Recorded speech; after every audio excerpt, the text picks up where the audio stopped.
Guys, this is pretty big. I don't think you know how big this is. We need a drum roll or something going on here.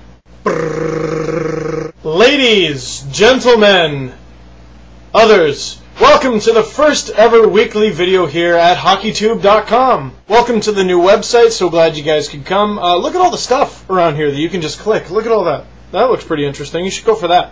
So here's the new format for the first week that I'd like to try out. We're going to start with the main story first, then recap the Eastern Conference, followed by the Western Conference, then go with the player feature on whoever's interesting to me this week. And then, if we have time, and I hope we do, we're going to finish off with a little bit of Euro action. So without further ado, here is our exclusive HockeyTube.com weekly recap. We start off with a little bit of controversy. Chris Chelios is really ticked off at Def Leppard's Joe Elliott for what he did during last week's show of NHL Face-Off Rocks. During the show at the Fox Theater, the member of Def Leppard held the Stanley Cup above his head, walked over to a goalie net, and put the cup on it upside down. When appearing as a guest on a radio show, Chris Chelios said he knew that the member of Def Leppard did it on purpose after talking to people at the show and hearing that he was being rude to everybody. Chelios said, and I quote, "Someone should have drove that guy." And sure, Chelios is 46, but, I wouldn't mess with him. Unless he was actually this big. To our next story, Sean Avery is pissing people off. Again.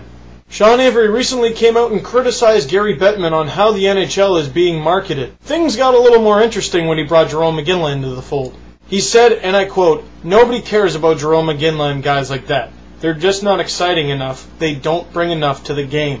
Now, I don't know if Sean Avery really feels this way about Jarome Iginla, or maybe he's just jealous of, his Art Ross trophy, or the Lester B. Pearson trophy, or the pair of Rocket Richard trophies he got. Do you see what I'm getting at? Shut up! If throwing water bottles at fans after getting a penalty is Sean Avery's idea of exciting, then maybe he should go join the WWF.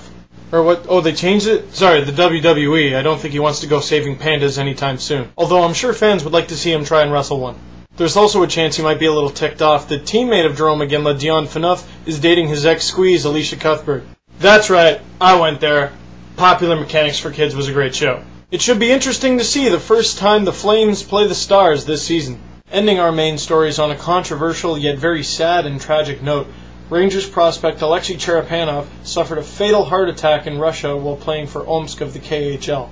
After finishing a shift that had a 2-on-1 rush with Jaromir Jagr, Cherepanov made his way to the bench and collapsed shortly after. Reports have surfaced this week that the emergency staff at the rink that day may have been ill-prepared for such an emergency, and if they were better prepared, could have even saved Cherepanov's life. Cherepanov was laid to rest on October the 15th this week and was just 19 years old. Investigation into Alexei's death is still ongoing. That's all the time we have for our main stories this week. If you'd like to comment on any of the three stories we just talked about, you can leave a comment in the box underneath this video. To kick off our Eastern Conference analysis, there have been a lot of surprises in the East so far this season. Being one of the four teams that went to Europe to start this season and going through a lot of off-season changes, a lot of people expected this to be a rocky beginning of the season for the New York Rangers. But look at them. Out of the gate, they're 6-1. This team has been gelling really well with guys like Scott Gomez, new captain Chris Drury, and of course new acquisition Wade Redden, gelling with some of the younger guys looking at Brandon Dubinsky and very pleasant surprise Aaron Voros, who has 7 points in his first 7 games. The New York Rangers were this close to starting the season 6-0 for the first time in franchise history. Of course, that was ruined in a 3-1 loss to the Buffalo Sabres, who, by the way, have started the season 4-0. It's not just the fact that Buffalo was undefeated in their first 4 games, it's how they did it. They outscored their opponents 17-5. Of course, a large reason for that is the $90 million man, Thomas Vanek, really living up to that contract all of a sudden. 6 goals and 2 assists for 8 points in his first 4 games with a plus-minus of +4. Now, last season, the Buffalo Sabres didn't finish very high in the standings, and they didn't do a whole lot in terms of acquisition this summer.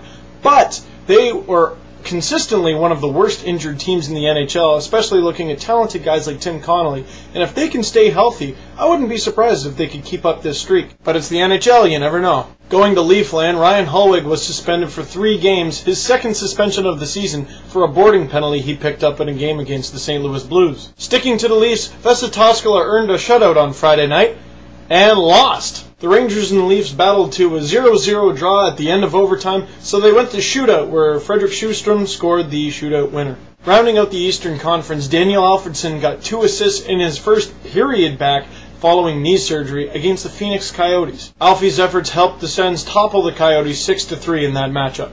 Starting off with a tiny bit of controversy in the West, Mike Peca was assessed a 5-game suspension after a game misconduct penalty for abuse of an official. The actual act of the assault was Peca grabbing an official's arm.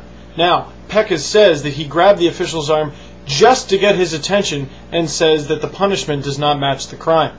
It's not much of a surprise to see the San Jose Sharks atop the Western standings so far. They're 4-1 out of the gate, but you might be a little more surprised to see the St. Louis Blues not too far behind. They're 3-1 with 18 goals for and just 12 against. The Colorado Avalanche have been right up near the top of the Western Conference in terms of goals for. Unfortunately, they're right near the bottom for goals against. They will need to fix that if they want to go anywhere this season.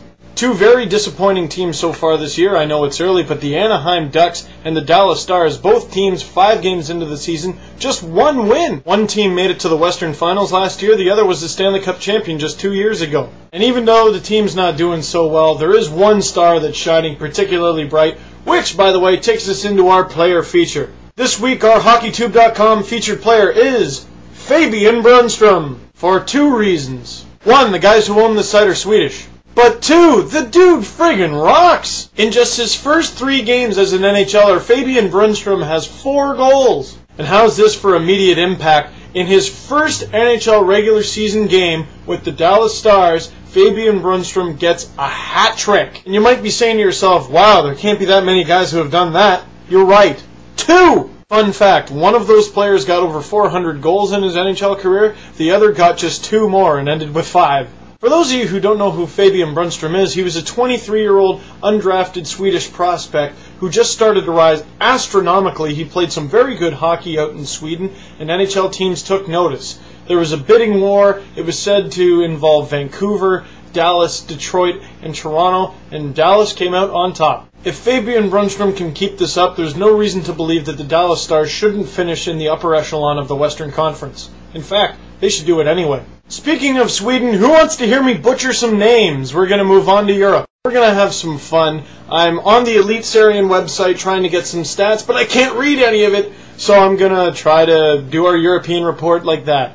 Who wants to hear me butcher some names? Me. Fabian Brunstrom's former Elitserien squad, Färjestad, finds himself 4th in the Elitserien standings with 22 points after just 13 games of play. Sitting atop the Swedish standings with 27 points in 13 games, we have Brynäs IF. Now, for our North American viewers that don't know how the point system works in Sweden, let me try to work it out for you. I'm pretty sure I remember from being Moto and NHL 06.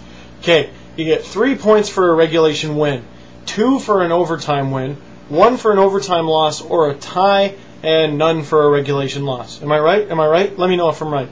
They also play with the no-touch icing system, which a lot of players in the NHL are actually for. Colorado Avalanche fans might find it a little funny to see Jaroslav Halinka in 7th for Swedish scoring with 13 points in 13 games. The points leader in Sweden, oddly enough, is also a former NHLer, Niko Dimitrakos. Anyone remember that name? Got 17 points in 13 games so far, and keep in mind, this is a much more defensive-minded league than the NHL.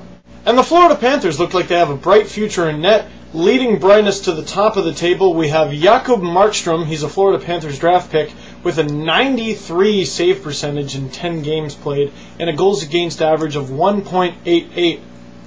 So here's my question to our Swedish viewers. Who do you think in the Elitserien League right now could really make an impact in the NHL? Obviously, Niko Dimitrakos, Sweden's leading scorer right now, used to be a pretty good prospect in the NHL.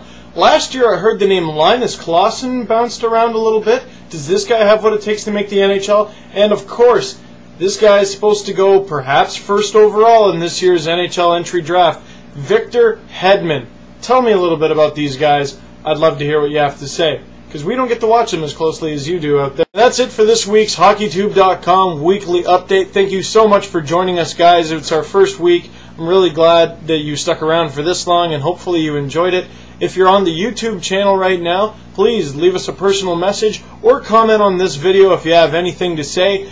If you're not on the actual website, please visit it. Once again, it's HockeyTube.com. There's plenty of stuff there for you guys to enjoy if you're a hockey fan. Once again, I'm Steve Dangle. We'll be back next week. Thanks for joining us. Peace.